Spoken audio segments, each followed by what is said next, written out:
दोस्तों, real number को बताने से पहले मैं कुछ बेसिक टर्म को भी समझाना चाहूँगा, जिसको समझना बहुत ही ज़रूरी है। इसलिए बहुत ही केयरफुली आप इन सभी बातों पर ध्यान दीजिए। दोस्तों, एक्चुअली में मैं बताना चाहूँ रियल नंबर होता क्या है। तो आप जैसा कि क्लास 9 में पढ़ लिए होंगे, रियल नंबर जो होता है आपका, ये आपका रेशनल नंबर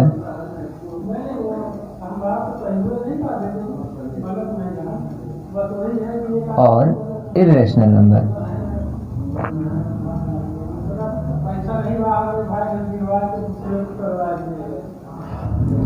रेशनल नंबर और इरेशनल नंबर, इन दोनों नंबर को जब हम एक साथ मिलाते हैं तो इन दोनों नंबर के कॉम्बिनेशन को ही हम बोलते हैं रियल नंबर।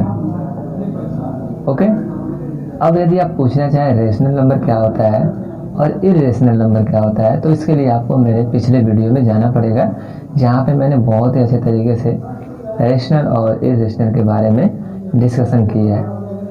लेकिन हम यहाँ पे पढ़ना चाहते हैं रियल नंबर क्या होता है। रियल नंबर का बेसिक डेफिनेशन होता है the combination of rational number and irrational number is called a real number. Okay दोस्तों, साथ साथ अब मैं आगे जो क्लास 10 में आप पढ़ेंगे, उन टर्म्स को बताने से पहले मैं कुछ बातों को बताऊंगा। जैसा कि आप जानते हैं, जो फंडामेंटल मैथमेटिक्स ऑपरेटर होते हैं, फंडामेंटल मैथमेटिक्स ऑपरेटर, जैसे कि plus, addition, subtraction, multiplication and division, ये जो बेसिक मैथमेटिक्स ऑपरेटर होते हैं, इनके थ्रू आप integers, whole number, rational number, irrational number, इन सभी नंबरों को कैसे ऐड किया जाता है, सब्ट्रैक्ट किया जाता है, मल्टीप्लाई और डिवीज़न कैसे किया जाता है, ये आप शुरू से ही पढ़ते आ रहे हैं। अगर मैं ये पूछूं क्लास LKG, UKG, यानी कि आप ये कह सकते हैं कि आप बचपन से ही जो फंडामेंटल मैथमेटिक्स ऑपरेटर होते हैं, प्लस, माइनस, मल्टीप्लाई और डिवीज़न, इनके बारे में आप पहले से पढ़ते आ रहे हैं। और इन सभी बेसिक ऑपरेटर्स को जनरली आप इंटीजर, होल नंबर, रेशनल और इरेशनल के थ्रू करते आ रहे हैं। अब इन्हीं चीज़ों को हम थोड़ा सा अलग अंदाज में देखेंगे, जिनको एक हम अलग स्टेटमेंट और कॉन्सेप्ट के थ्रू जानते हैं, जो आप क्लास 10 में डिस्कशन करेंगे। जैसे कि वो जो टर्म आप पढ़ेंगे क्लास 10 में, सबसे पहले बताने से पहले मैं कुछ बातों को बताऊंगा। जैसे कि अगर मैं कहूँ 25 को डिवाइड करना है 3 से, तो आप पहले से जानते हैं कैसे डिवाइड करते हैं, मैं उस पर ज़्यादा नहीं आऊँगा। आप जानते हैं कि 3 8 जाएगा 24 और इसका रिमाइंडर आएगा 1। ये जो टर्म होता है, इसको बोलते हैं कोएफिशिएंट और इसको बोलते हैं डिवाइडेंड, इसको बोलते हैं डिवाइज़र। ये आपका डिवाइज़र हो गया और ये हो जाता है रिमाइंडर। तो अगर मैं डिवाइडेंड को लिखूं तो ये किसके इक्वल होगा, divisor into coefficient plus of remainder. जब यहाँ पे देखेंगे तो डिवाइडेंड आपका 25 है, डिवाइज़र आपका हो गया 3 और कोएफिशिएंट हो गया आपका 9 प्लस रिमाइंडर 1। जब इन दोनों को ऐड करेंगे तो जो आपका RHS है और LHS, ये दोनों एक दूसरे के इक्वल आते हैं। ये ऑलवेज, हमेशा कंडीशन में कह सकते हैं। पहले हम इसी रूल को बोलते थे डिवीजन एल्गोरिदम। ओके, पहले हम इसी कॉन्सेप्ट को बोलते थे डिवीजन एल्गोरिदम। बट इसी को जब हम क्लास 10th में आते हैं तो हम एक अलग नाम से जानते हैं।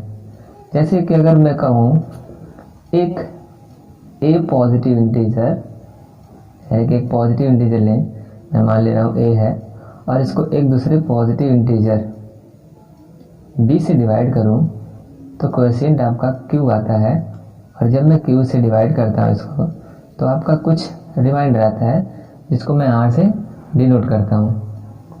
समझ पा रहे होंगे? मैं कहना चाहता हूं कि अगर कोई पॉजिटिव इंटीजर है a, इसको मैं डिवाइड कर रहा हूं b से, तो कोएफिशिएंट a आ रहा है और रिमाइंडर r आ रहा है। तो मैं इस रूल को अगर फॉलो करूं तो a क्या हो जाएगा, b q प्लस r। सो इस स्टेटमेंट को बोलते हैं जहाँ पे r आपका ऑलवेज या तो 0 के इक्वल होगा या इससे बड़ा होगा, या फिर बड़ा होगा लेकिन b से छोटा होगा। 0 से बड़ा होगा, b से छोटा होगा, और 0 के इक्वल होगा भी, हो सकता है। ठीक है, तो इस तरह के स्टेटमेंट को हम बोलते हैं Euclid division lemma.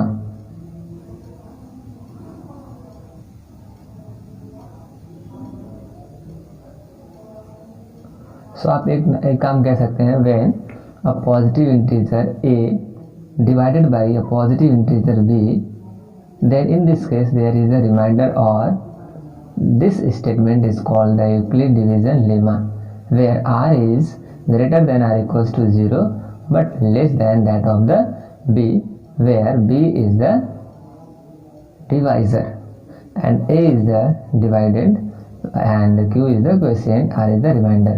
So this statement is called as a Euclid division lemma. एक और टर्म आता है,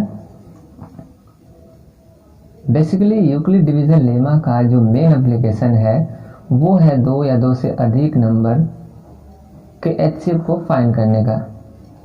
अगर हम किसी 2 नंबर या 2 से अधिक नंबर का एचसीएफ फाइंड करना चाहते हैं तो हम यूक्लिड डिवीजन लेमा का यूज कर सकते हैं। और ये बेसिकली कुछ नहीं है, जैसे आप डिवीजन कर रहे थे पहले भी, जैसे अगर मैं कहूँ 27 और 18 में कह दे रहा हूँ, अगर इन दोनों का आपको फाइंड करना है एचसीएफ तो कैसे करते थे, जो सबसे बड़ा नंबर होता है 2 में या 3 में, आप करके देख लिए। सो यहाँ पे सबसे बड़ा 27 है और छोटा 18 है, तो यहाँ पे कुछ ऐसे डिवाइड करते थे अगर डिवीजन मेथड के थ्रू करना चाहें तो 18 बन जाएगा ये, और 9 रिमाइंडर हो गया। फिर क्या करते हैं, यहाँ पे अब 9 आपका हो जाता है डिवाइजर, और 18 जिससे आप पहले डिवाइड किए थे वो अब हो जाता है आपका डिवाइडेड। तो ये 2 टाइम्स में पूरी तरह से कम्प्लीटली डिवाइड हो जाता है। तो जब रिमाइंडर 0 आए, मतलब कुछ भी नहीं, तो इस केस में हम जो डिवाइजर होता है उसको बोलते हैं कि ये इन दोनों नंबर का एचसीएफ होगा। जब इसी स्टेप को मैं ऐसे लिखना चाहूँ, that means Euclid division lemma में, तो पहला स्टेप क्या बोलेगा, 27 is equals to 18 into n plus of remainder 9, और सेकंड स्टेप में क्या हो गया आपका 18 डिवाइडेड 9 आपका हो गया डिवाइजर, और 2 हो गया कोएफिशिएंट, बट रिमाइंडर 0 हो गया।